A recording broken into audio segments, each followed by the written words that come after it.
কথায় আছে নারীরা যখন শক্তিরূপা হয়ে ওঠে তখন পৃথিবীতে বিশাল পরিবর্তন ঘটে। প্রিয় দর্শক, কেমন আছেন আপনারা সবাই? আশা করি অনেক অনেক ভালো আছেন। আপনাদের সবাইকে স্বাগত জানাচ্ছি বিজয় টেলিভিশনের সাপ্তাহিক আয়োজন নারী সফলতায়। আপনাদের সঙ্গে আছি আমি নামিরা আহমেদ এবং আজ আমাদের মাঝে স্টুডিওতে একজন সফল নারী উপস্থিত আছেন এবং সেই সফল নারীর সফলতার গল্পই আমরা শুনব। আজ আমাদের মাঝে স্টুডিওতে যিনি উপস্থিত আছেন তিনি বিশেষ একজন অতিথি এবং কথা না বাড়িয়ে এখন আমরা অতিথির সাথে পরিচয় হব। আজ আমাদের মাঝে যিনি উপস্থিত আছেন তিনি হচ্ছেন সুমি স্বপ্ন। আপু, স্বাগত আপনাকে। কেমন আছেন? ধন্যবাদ। আলহামদুলিল্লাহ, খুব ভালো আছি। আপনি কেমন আছেন? ভালো আছি আপু।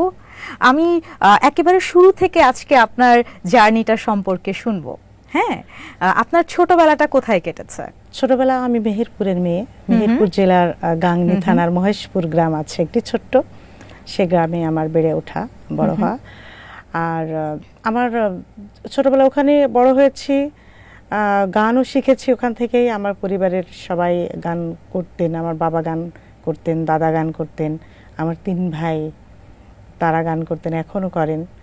তো সেই হিসেবে আমার ছোটবেলা থেকে ওখান থেকে আমার বেড়ে ওঠা এবং গান নিয়ে পথ চলা শুরু।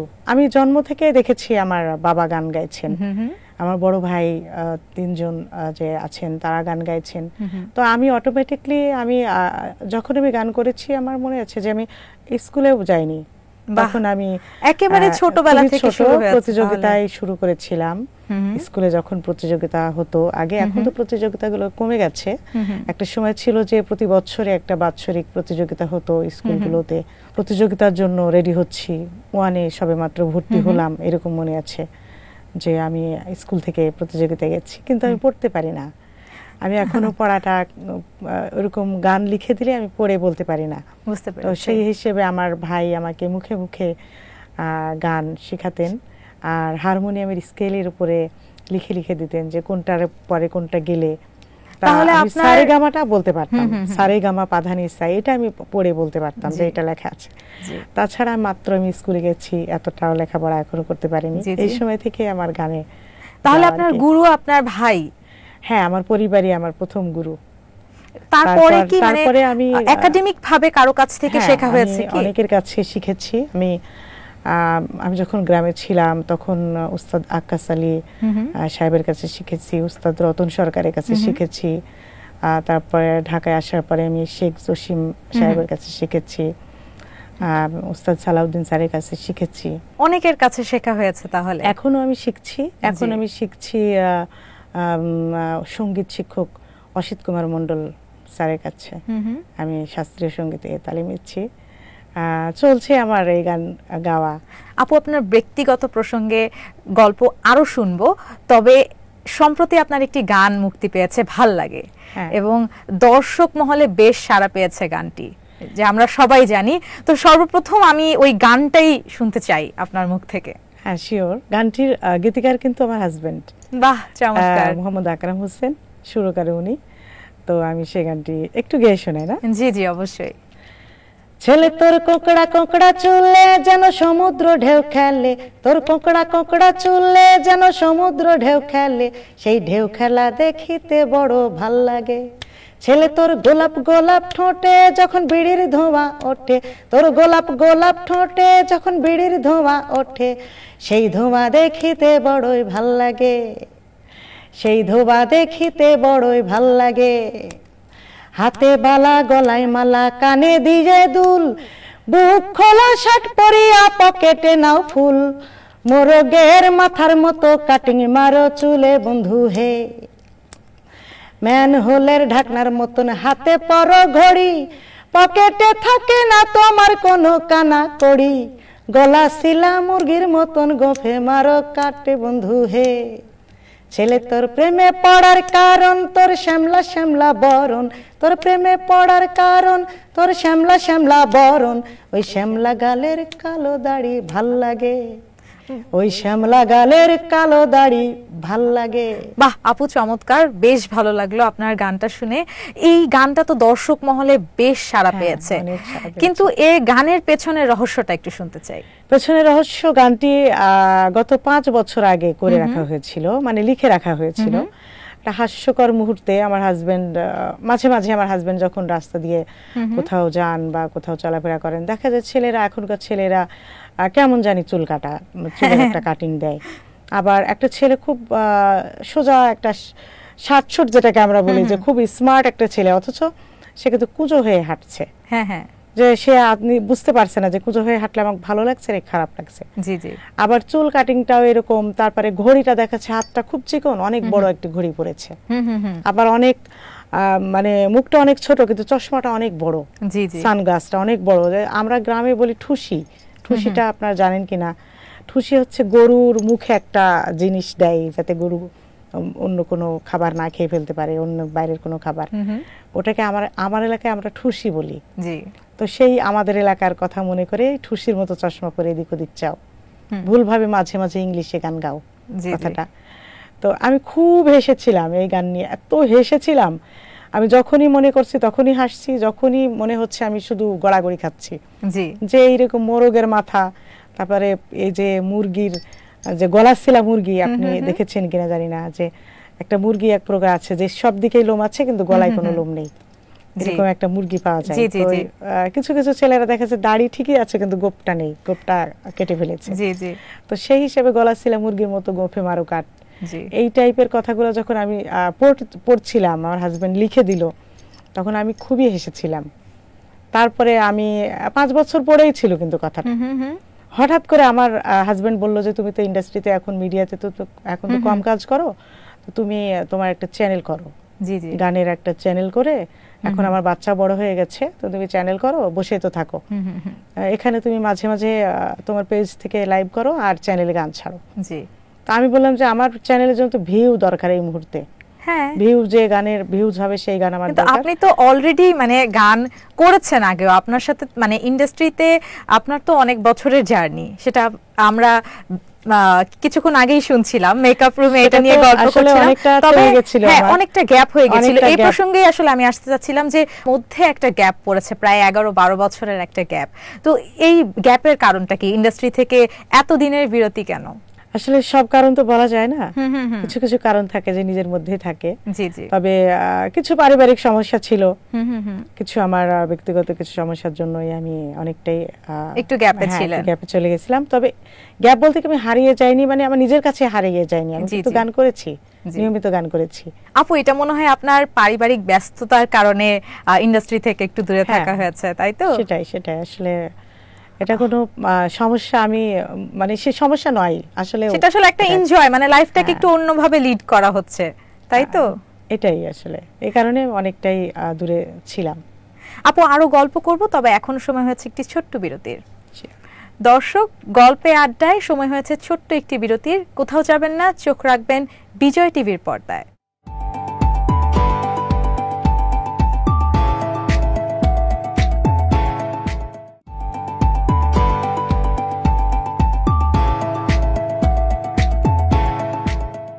দর্শক, আবারও স্বাগত জানাচ্ছি বিজয় টিভির সাপ্তাহিক আয়োজন নারী সফলতায়।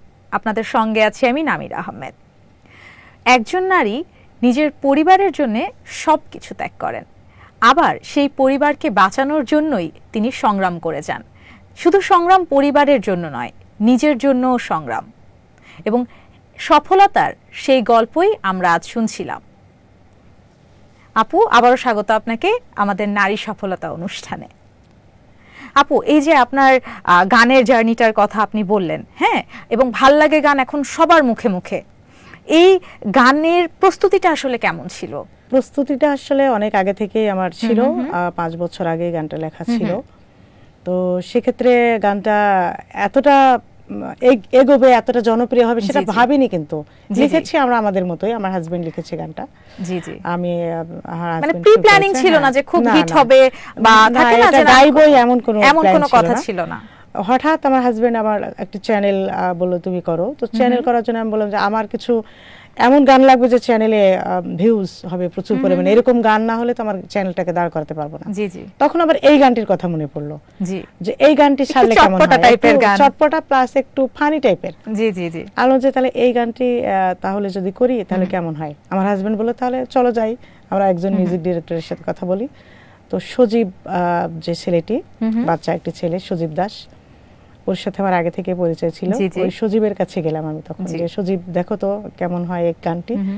সজীব এক মানে শোনার সঙ্গে সঙ্গে বললো যে আপু ভীষণ একটি ভালো গান।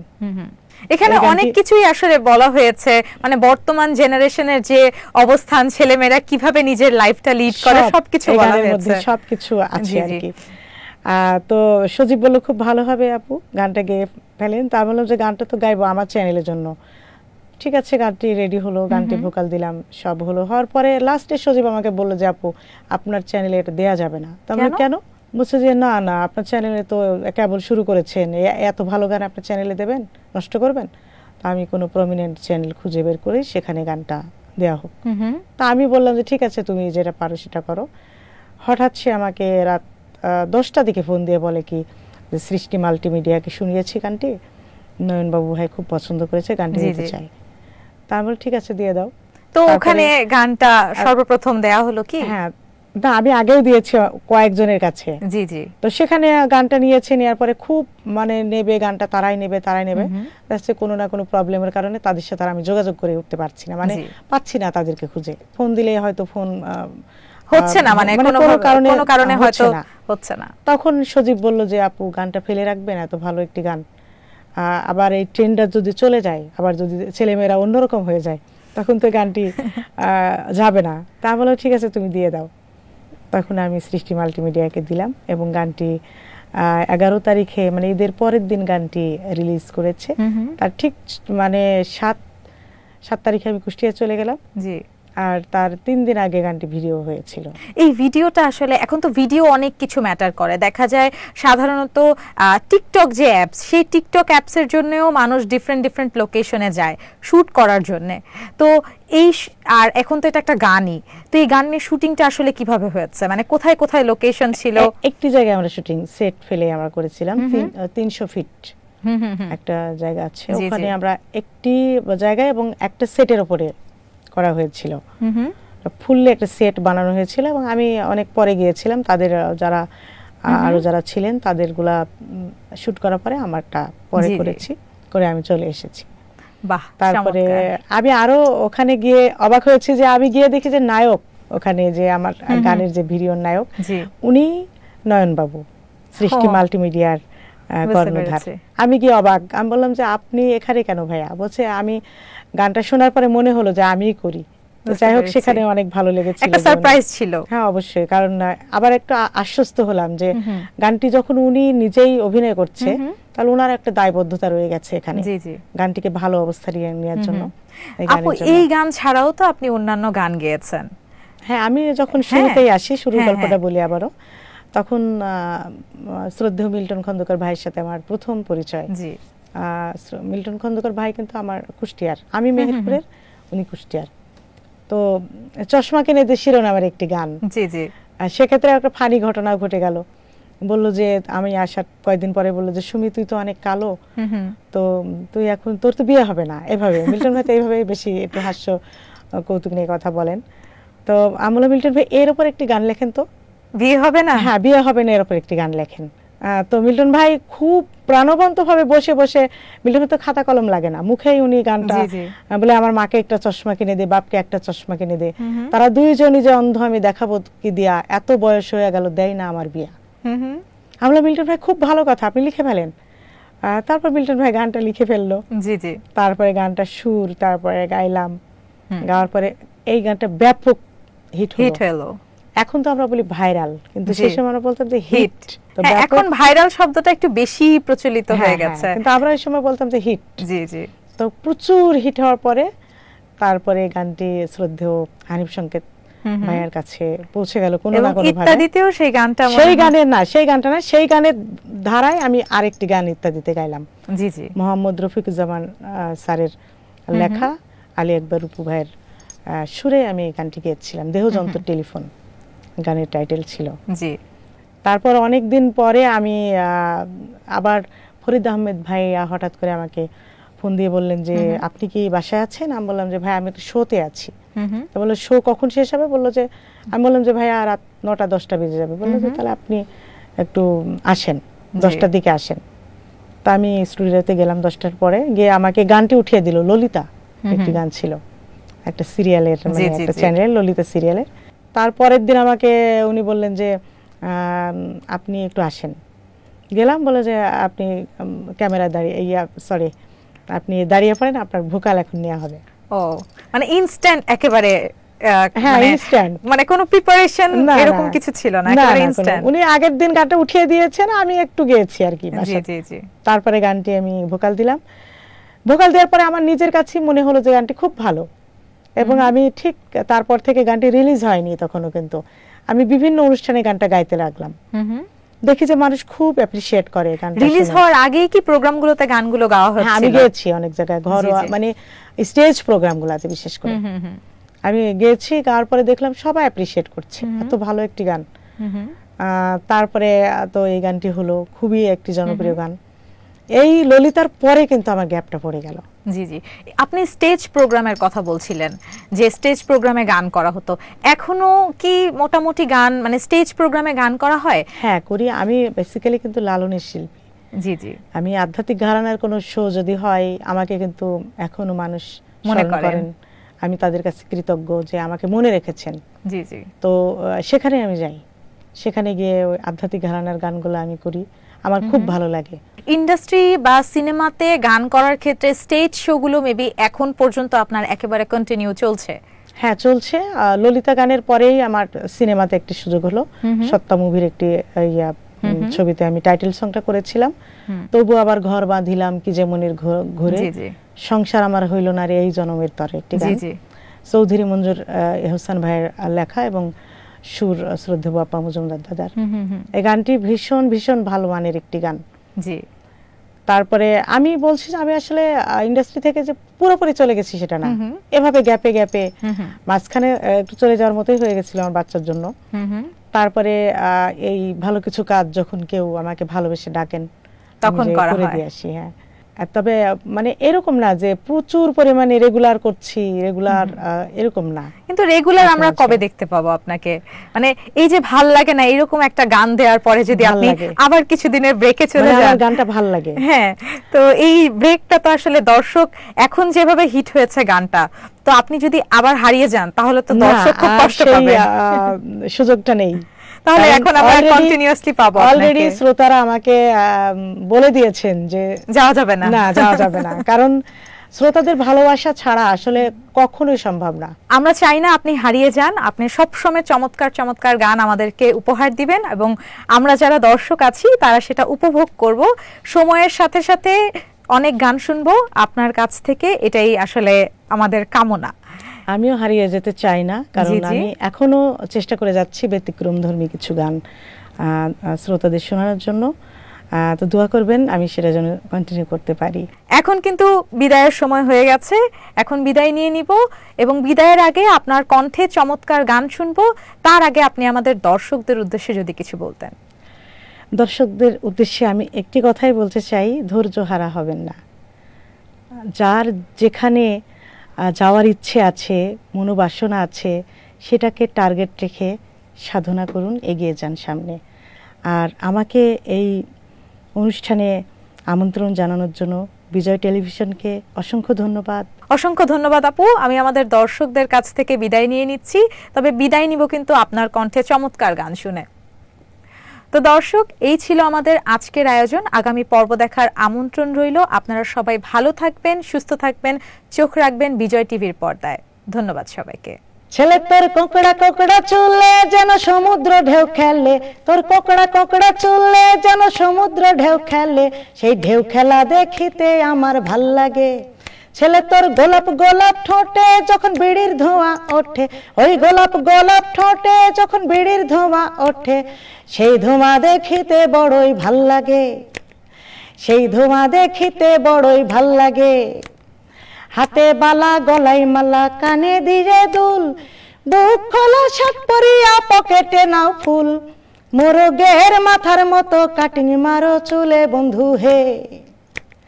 ম্যান হোলের ঢাকনার মতন হাতে পরো ঘড়ি, পকেটে থাকে না তোমার কোনো কানা কড়ি, গলা শিলা মুরগির মতন গোফে মারো কাটে বন্ধু হে।